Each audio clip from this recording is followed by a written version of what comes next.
Hello everybody. Welcome back to the last video of the day. So, this is also one of my personal favorite aircrafts during the Vietnam War. This aircraft is called the Grumman A6 Intruder.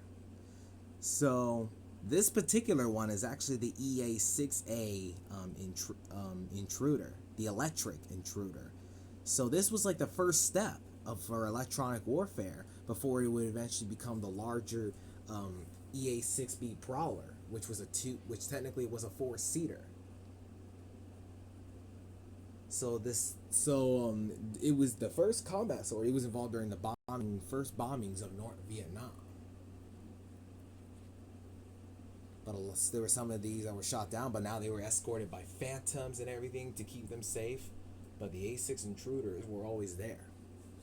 There was like one pilot who there were actually two people who flew on intruders who were prisoners of war. Like there was one named Jeremiah Denton, whom his A6 intruder was shot down during the Vietnam War, and he was a prisoner of war.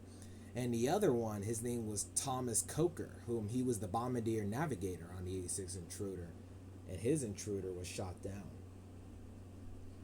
Other than being involved in the Vietnam War, it was also involved during the Gulf War in 1991, not the Yugoslavia War.